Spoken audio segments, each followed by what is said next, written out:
क्या है। गोस्वामी जी रामचरितमानस में दर्शाते हैं, कर्म प्रधान जाति विश्व कई राखा, और जो जस करही तो तस फल चाखा। यानी हम और आपके हाथ में वह गुण है, वह शक्ति है, वह बल है कि एक इंसान चाहे तो भगवान का दर्जा पा सकता है, एक इंसान चाहे तो शैतान भी बन सकता है, एक इंसान चाहे तो हैवान भी बन सकता है। लेकिन जो भगवान से सट जाता है उसका नाम देश और विदेशों में विख्यात हो जाता है कि भगवान का यह भक्त है, भगवान का यह शिष्य है। और जो चोर और चंडाल होता है, जो कुख्यात बदमाश होता है, वह यहीं तक सिमट कर रह जाता है। तो मेरे भाई बहन, कहने का मतलब हम और आप उस भगवान का भजन करें, उस भगवान का गुणगान करें, उस भगवान में अपने मन को लगा लें, क्योंकि भगवान से ही हमारा और आपका यह जीवन है और वही भगवान को गुरु बनाने की जरूरत हमारे और आपके जीवन में आई है। आइए हम लोग अपने गुरु की चर्चा सुने। हेलो, आइए सबसे पहले वो देवादिदेव महादेव महागुरु के चरण में प्रणाम। कलिकाल के महामानव साहब श्री हरिंदानंद जी, शक्ति स्वरूप दीदी नीलामानंद जी के चरण में प्रणाम। जे भी गुरु भाई गुरु बहन हमारा आइल बा उपस्थित बा, सबका चरण में प्रणाम। देखिए बहुत सौभाग्य के बात बा कि हम सब भाई बहन महादेव गुरु से जुड़ल बानी सब। वहाँ के देवों में देव महादेव हैं, आदि नहीं अनंत हैं।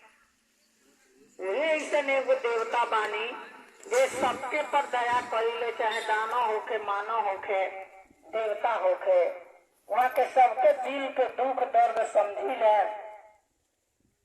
ऐसे बड़ा अच्छा बात साहब जी कहनी कि ये जनमानस में एक कलयुग में दिल वाला बीमारी बड़ी होता। साहब बड़ा अच्छा बात बतानी कि दिल के खाली रखल जाला तो दिल की बीमारी हो जाला। ऐसे दिल के खाली मत रखी, दिल वाला से दिल लगा ली। महादेव से बड़ा कोई दिल वाला नहीं है। वहाँ के महादिल वाला है, वहाँ से दिल लगा ली तो दिल वाला बीमारी खत्म हो जाए। बड़ी अच्छा बात महादेव जी के विषय में साहब श्री हरिंदानंद जी ये बात के बतौनी, चिंतन कैली। जगह कबीर बाबा भी लिखले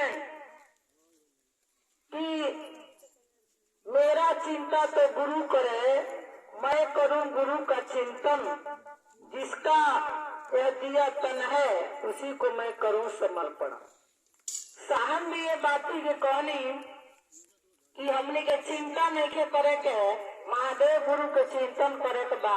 हमने के जितना चिंता फिकिर बा वो सब महादेव जी के कपारे पर धर देवे के बा।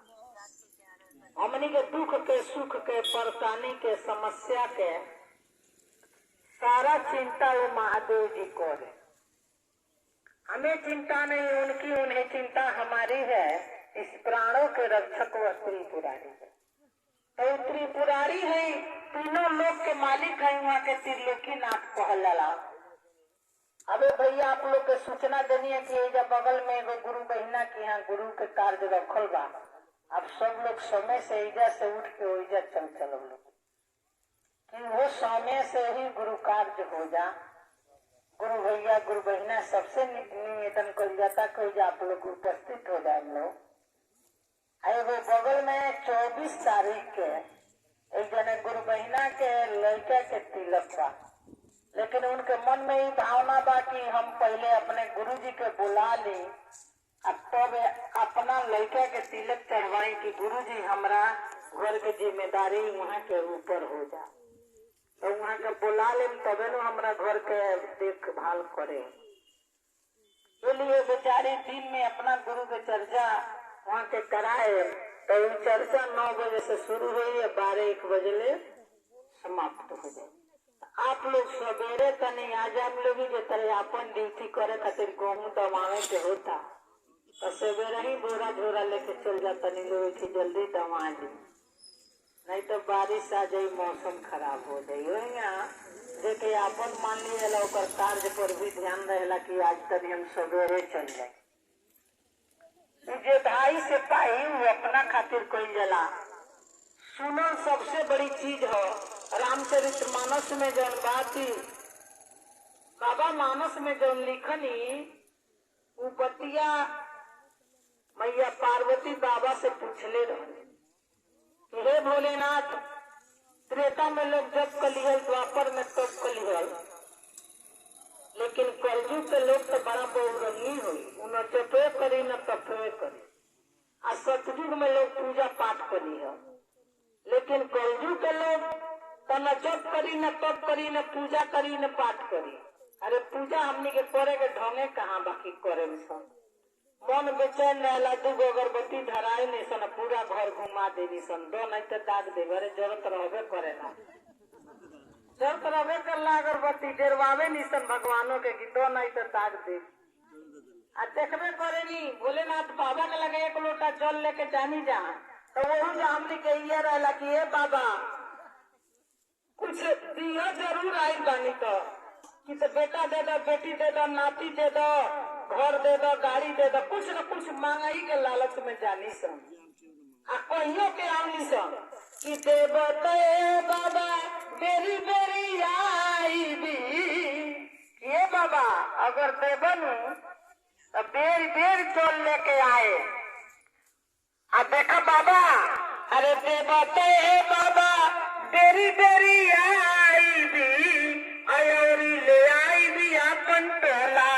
ओहो भोला, किए भोलेनाथ, अगर ये वो गाड़ी हमरा बस की ना जाए तो अपना टोला भर के लोग के बैठा के देवघर में लेके आए, सहारा पर जल ढारवाए।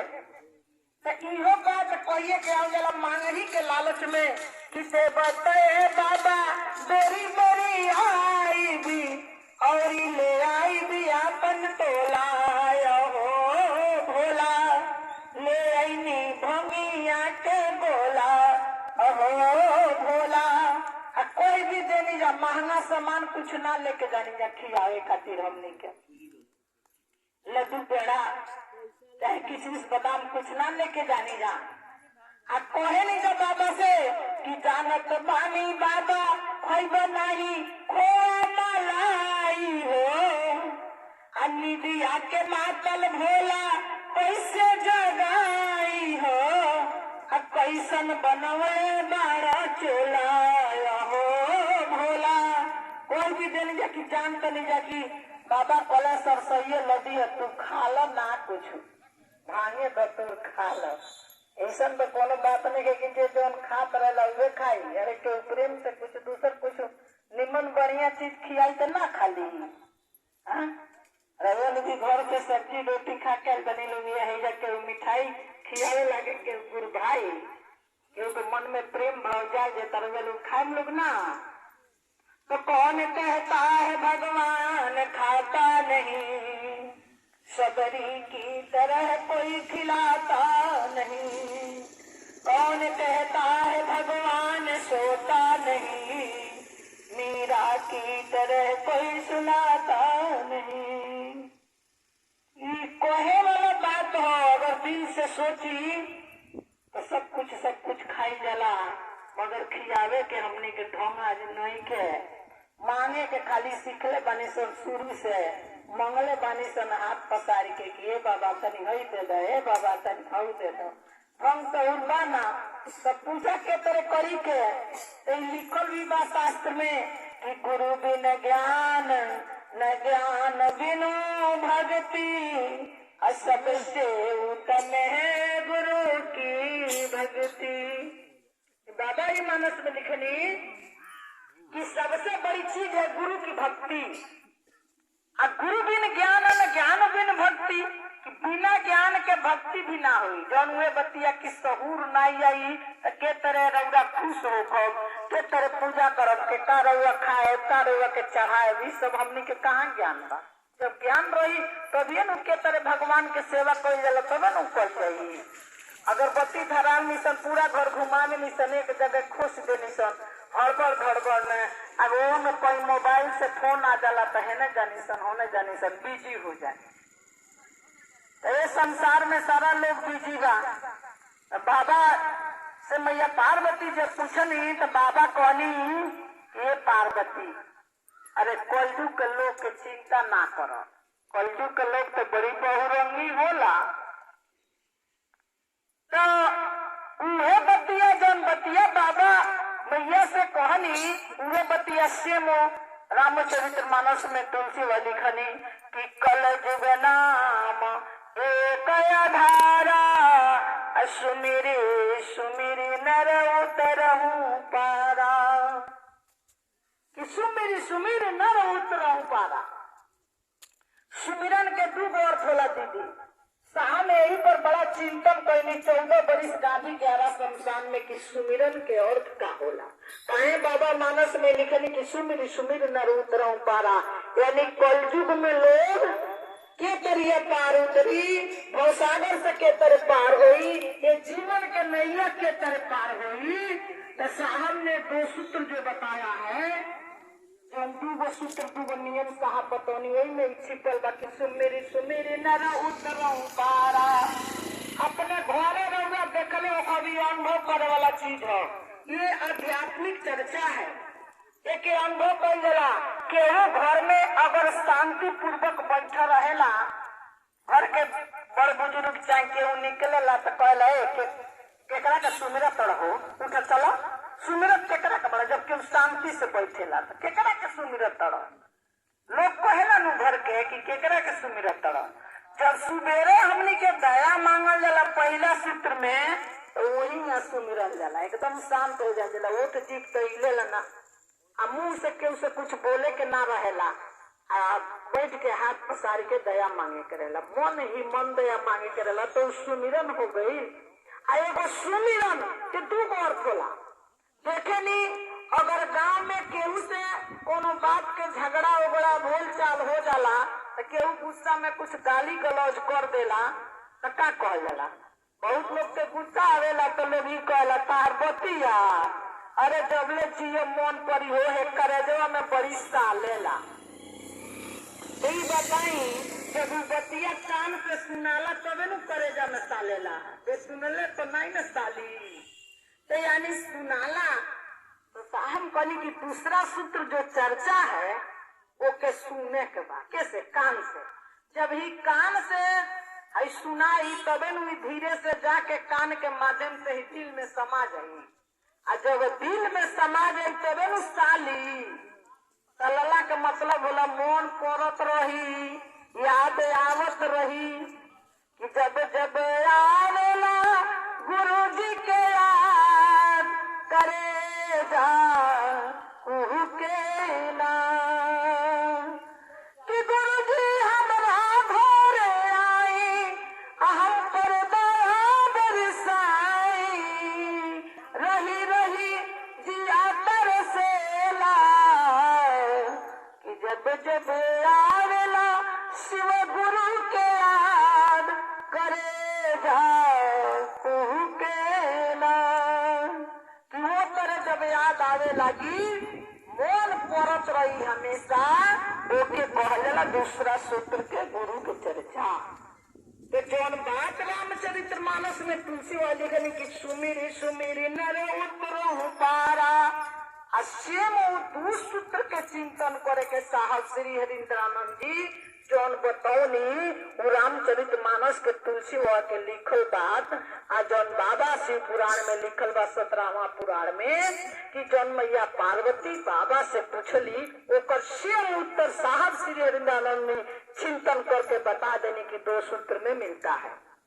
पहला में दया तो सुनल जाता और दूसरा में चर्चा सुनल जाता।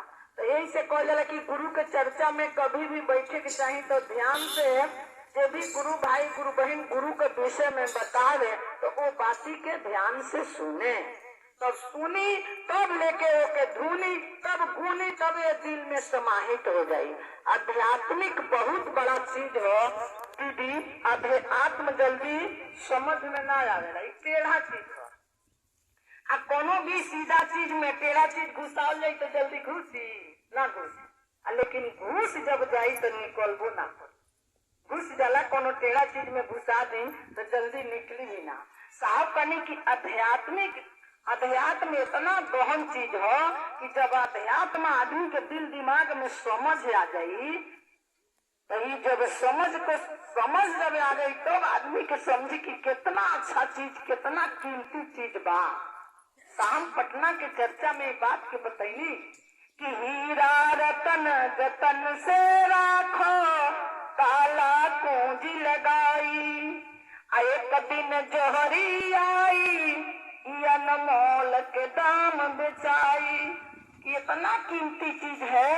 और गुरु का चर्चा चाहे कि आप अमृत समझी या अमर कथा समझी, अमर कथा खाली अमर कथा के बात है, लेकिन अमर कथा हो का शिव पुराण में भी नहीं के लिखा। बाबा ये कहेला कि अमर कथा बाबा मैया पार्वती के सुनाते रहा कि अमर कथा सुनला से आदमी अमर हो जाला। तो साहब जी कहने की अमर कथा तो हमने के सुनले नहीं सन, नहीं पुराण में अमर कथा लिखल बा। ये लिखल बा शिव पुराण में कि अमरेश्वर में यानी अमरनाथ में बाबा मैया पार्वती के अमर कथा सुनाई दे रहा। वो नारद बाबा के लेना लगैला पर, मानो झगड़ा लगैला पर, वो समय के बात है कि नारद बाबा के मन में ये विचार दबाई रहे कि हम आज खालिए बानी, कहीं ने उन्हें कोनो बात आज पहले नहीं थी। तो वहाँ के सोचनी कि हम कहाँ जाए कि अपना बात के तनी कोई वहाँ के अंदर ही रहे जो कोनो भी बात होकर तो वहाँ के जब तक ले एक दूसरा से कही ना तब तक ले नारद बाबा के चैन सुकून ना मिले। नारद बाबा के नारद के शब्द अर्थ होला कि जेकर बात को वो रद्द ना होके, नारद जौन भी वो कहीं सत्य कही, भले लगा दी बधा दी लेकिन सत्य बात कही। नारद बाबा जब कैलाश पर पहुंचनी तो वो समय बाबा कहीं बाहर रहनी, कैलाश पर बच्चे ध्यान में रहनी, मैया पार्वती बैठे रहनी। तो नारद बाबा गईनी तो कहनी कि माता जी प्रणाम। माता जी कहने की हे बाबा बड़ा ढेर दिन के बाद रउआ कैलाश पर आई बनी, तो हम कौन चाहत बनी रउआ से कि रउआ हमरा भोले बाबा से बड़ी प्रेम करीले। तो मैया कहनी कि सबसे ज्यादा प्रेम तो भोलेनाथ जी हमरा से करी। अब भोलेनाथ के ऐसा प्रेमी प्रेम करे वाला तो कोई है नहीं, वहाँ के भोले है। भोला का अर्थ होला दयालु, वहां से के ज्यादा प्रेम करे। तो माता जी कहनी जब भी बात के तो नारद बाबा कहनी कि जे जेकरा से प्रेम करेला उ कोनो बात छिपावेला नहीं, सब बात ओकरा से कह देना। तो रउरा ये बताई कि भोले बाबा जब गटैया में मुंडिया का मालवा पहले बनी तो रउरा जाना तन केकर मालवा हो, केकरा मुड़ी के माला हो, ये बतिया रउरा से पतौले बनी। तब मैया के याद आई कहनी कि ना ये तो बतिया नहीं बतौले। तब तक कहतनी कि खाक प्रेम करी रउआ से, कहतनी हमार भोलेनाथ तो भोले हैं बहुत प्रेम करी ले। अब इतने बतिया कोई के नारद बाबा कहनी कि अब चलतनी हमारा जाए के बाद विष्णु लोक में। अब प्रणाम करके जमी निकलनी तो बाबा तले आवत रहा। तो बाबा के भी देखनी तो कहनी है बाबा प्रणाम। तो बाबा कहनी कि खुश रही, माता जी से मिल के आवतनी का हाल चाल बा। तो नारद बाबा कहनी कि हमार हाल चाल तो ठीक है बाब, रउरे गड़बड़ होखे वाला बा। तब वहाँ के कहनी कि अरे जहाँ रउआ चाहे तहाँ तो गड़बड़ हो जाला। हाँ तब लोग पहुंचनी तो सत में माता जी खिसिया के बैठे रहनी। अब तो कहनी बाबा तो मने मने जानिए बनी कि नारद बाबा आई रोनी हो, कुछ न कुछ तो लेंगा लगाइए के कोई लोग के। अब पूछनी कि ये पार्वती अरे कहाँ बात हो, कुछ कहबू तबे ना हम जानम कि का परेशानी बा, कहाँ कोनो बात बा। तो हम ये पूछल चाहतनी कि है गटैया में जौन रउआ मुड़िया के मालवा पहले बनी, इस सब मालवा केकर हो, इस सब मुड़िया केकर हो सकती। बाबा कहनी कि सब मुड़िया तोहरे न हो, दूसर केकर हो। अरे तोहरे न सब मुड़िया हो, जो बार तहार जन्म होला जब बार मृत्यु होला तो तारा मुंडी के हम अपना सामने देखे के ना लोग कहला कि तहार निशानी रखले बनी, इतना तारा से प्रेम करी ले कि जब जब देखी ले तो याद आवेला, तो ई रखले बनी। अब बाकी लाश के जौन भस्म होला तो झोरी में रखले बनी, देही पर पोती ले। तो मैया के तो ई समझ में आ गई कि हमरा से बहुत ज्यादा यहाँ के प्रेम करी। लेकिन रहल बाती मैया कहनी कि तो हमें इतना बार मुंगल बनी, इतना बार जियल बनी, रौरा यही के यही पानी। तब बाबा कहनी कि अरे हम महामृत्युंजय हैं, हम अमरनाथ हैं, अमर कथा सुनने बनी, अमर कथा जानत बनी, तो हम अमर बनी। तब मैया कहनी कि रउआ जानत बनी तो हमरा का ना सुना देले रहती, तो हम ना सुन लेले रहती, तो हम बार बार न मरती न बार बार जन्म लेती। अब तो बाबा कहनी हाँ मनोहित बतिया सही कहतारू। तब माता जी कहनी कि हमरो के अमर कथा सुनाई, यही बात पर अमर कथा हमरो को सुनाई। अब एक तरह से कोनो बात ना चली, पहले अमर कथा सुनाई, हमरो के अमर बनाई। कि देना है तो दीजिए जन्म जन्म का साथ। माता जी कहनी बाबा से कि देना है तो दीजिए जन्म जन्म का साथ। कि अब सुने के विचार में हम बानी कि हम जन्म जन्म ले अमर हो जाए और दोबारा हमारा जन्म ना होके।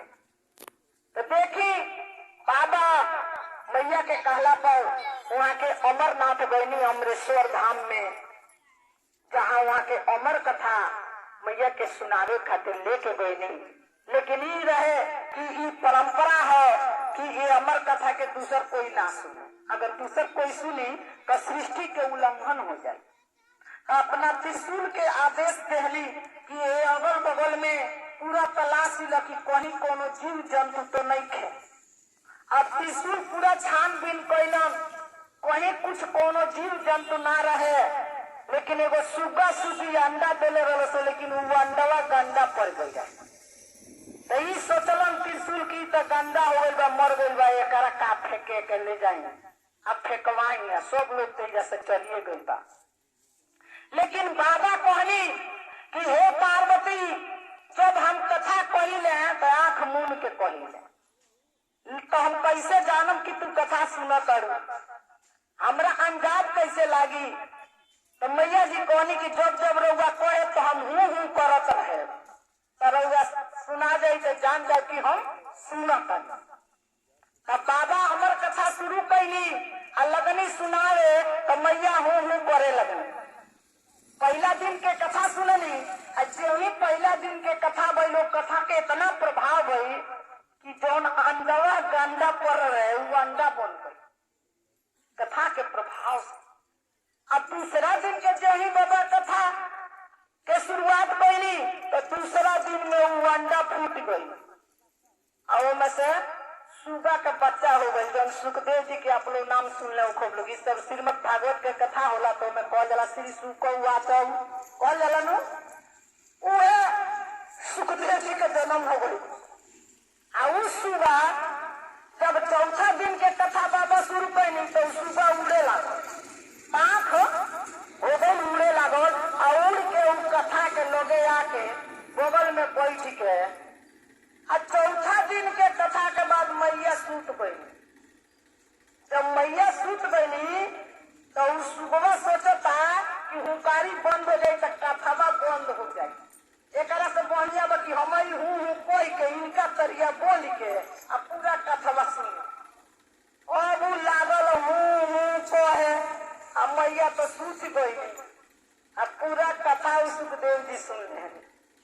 आयो जब बाबा के कथा संपन्न हुई 7वां दिन तो बाबा के आंख खुलता तो देखता नहीं, यही तो पार्वती सूत गई बड़ी, तो आखिर कथा के सुनता के हूँ के पढ़ता।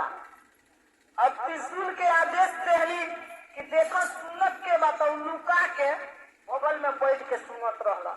आ जब त्रिशूल खोजे लागल तो लगल त्रिशूल भागे लगल अपन जान बचा के कि दादा रे अब तो खिसिया गइलन भोलेनाथ, लगले दौड़ावे, लागल भागे अपन जान लेके।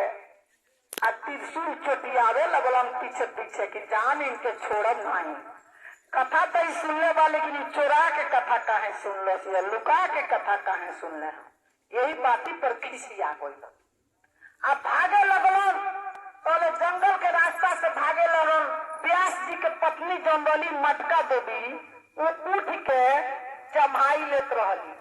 जब जमाई आदमी लेला तो ना बड़ा सा मुंह बांधेला, बस का कहला सुगवा उनके मुंह में घुसी गई। अब घुस के अब व्यास जी के पत्नी के पेट में चल गई। अब त्रिशूल हो जा खाड़ा बाकी इनके छोड़म नहीं, जइए पेट में से निकलिए तो ये मारे खाड़ा बा। पहले व्यास जी आई कहनी कि भाई बाबा के त्रिशूल काहे खातिर ऐजा खाड़ा बाड़ा। कहलन की का बात हो, ऐजा काहे खाड़ा बनी। तरह पत्नी के पेट में उस सुगा घुसल बा।